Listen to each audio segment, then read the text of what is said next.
Kenji sat at his desk, staring blankly at a bank statement, his mind racing. The numbers in front of him blurred, but one detail stood out. A large transfer to a law firm, Matsui Legal Office. Yumiko hadn't mentioned anything about it. The thought gnawed at him. Why would she keep this from him? For weeks, he had noticed small things. At first, they seemed insignificant. Yumiko working late, taking calls outside, sometimes disappearing for hours with vague explanations. She always said it was work. But lately, the excuses felt thin, and Kenji couldn't shake the feeling that something more was going on. He sighed and put the statement aside, but the questions wouldn't leave his mind. What was she hiding? As the days passed, Kenji's unease grew. Yumiko's behavior became more secretive. She constantly glanced at her phone, and whenever Kenji entered the room, she would quickly hide it. Conversations were shorter, her smiles felt forced, and there was a noticeable distance between them. One evening, Kenji lay awake, Yumiko sound asleep beside him. He couldn't take it anymore. Slowly, he slipped out of bed and crept into the kitchen, where Yumiko's phone was charging. His heart pounded as he unlocked it. He knew her password. It hadn't changed. Scrolling through her messages, everything seemed normal at first. Chats with coworkers, friends, family. But then, one message caught his eye. Transfer complete. Everything's ready. His pulse quickened. Transfer? What transfer? He continued scrolling, but many conversations had been deleted. His mind raced. Was she hiding something big? He put the phone down, his thoughts in turmoil. Was his wife involved in something he couldn't imagine? The next morning, as Kenji tried to process what he had found, his phone rang. The number was unfamiliar. Hesitant, he answered. "Kenji?" a voice said on the other end. "It's Ryo Takahashi. We need to talk." Kenji froze. He recognized the name. Ryo was the brother of Aisuke, Yumiko's ex-boyfriend who had died in a hiking accident years ago. "I know this is sudden," Ryo continued, his voice calm but firm, "but you need to be careful. Your wife isn't who you think she is. Aisuke's death wasn't an accident. Yumiko's involved in something dangerous, and you might be next." Kenji's heart sank. "What are you talking about?" he asked, his voice shaking. "I can't explain everything over the phone, but you need to start paying attention to what she's doing. Don't trust her, Kenji. She's hiding more than you know." Ryo hung up before Kenji could ask more. Kenji sat there, the phone still in his hand. Could it be true? Could Yumiko really be hiding something this serious? Kenji's mind was spinning. Ryo's words echoed in his head. Don't trust her. Over the next few days, Kenji began watching Yumiko more closely, carefully observing her every move. He tracked her whereabouts, watched how she interacted with people, and monitored her phone when she left it unattended. What he found made his stomach turn. Large amounts of money were being transferred into offshore accounts under names he didn't recognize. The amounts were staggering, and the pattern suggested that this had been going on for a while. Each transaction was meticulously hidden, routed through different countries, making it almost impossible to trace. He also noticed her calls.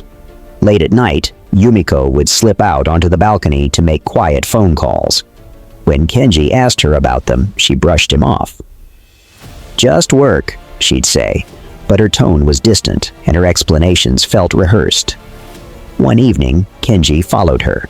She met with a man in a quiet cafe, exchanging documents in a way that made Kenji's skin crawl. He didn't recognize the man, but the way they spoke made it clear that this wasn't a friendly meeting. Kenji's paranoia grew. He barely slept, plagued by nightmares where Yumiko stood over him, cold and emotionless, holding a knife. He woke up drenched in sweat, unable to shake the image from his mind.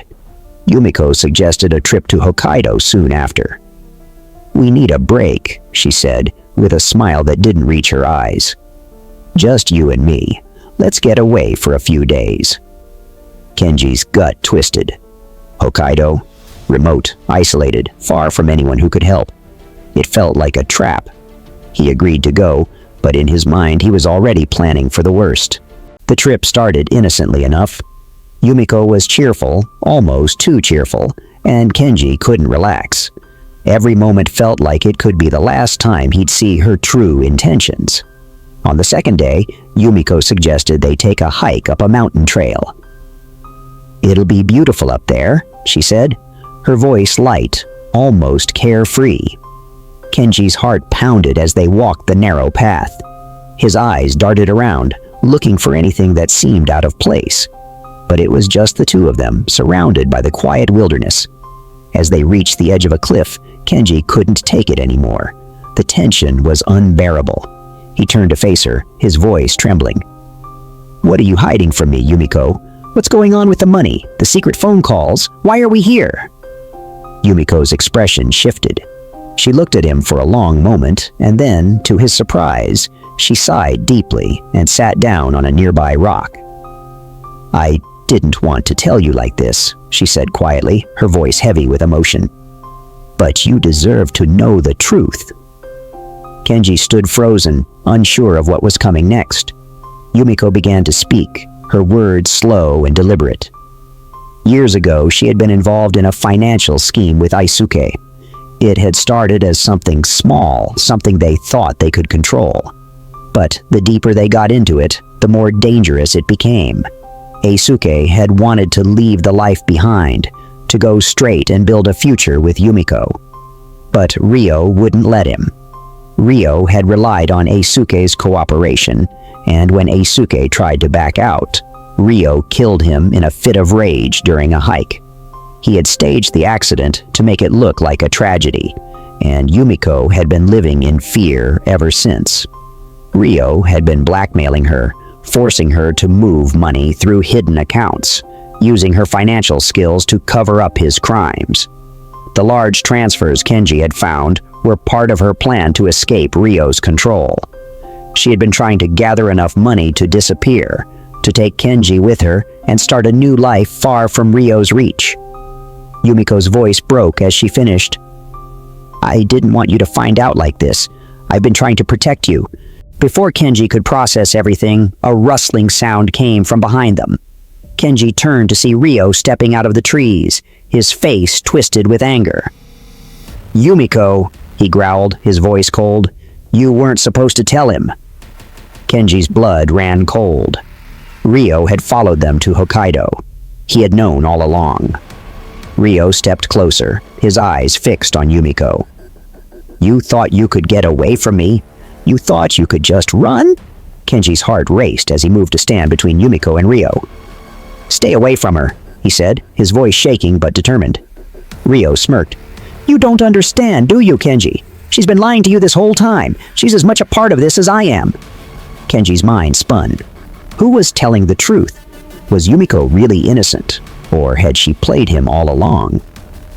Just as the tension reached its peak, police sirens echoed in the distance. Yumiko had contacted the authorities before the trip, setting up Ryo's downfall. The police arrived moments later, and Ryo's smug expression faded as he was arrested. Back in Tokyo, Kenji sat in his apartment, staring out at the city skyline. His mind was a whirlwind of emotions: relief, confusion, guilt. The woman he had once doubted had been trying to protect him all along, but the scars left by the secrets, lies, and danger were deep. Yumiko sat beside him, silent, her hand resting lightly on his. They had survived, but their relationship had been shattered by the weight of everything that had happened. As the sun set over the city, Kenji knew one thing for sure. They had a long road ahead of them, and rebuilding what had been broken would take time. But for the first time in a long time, they were free.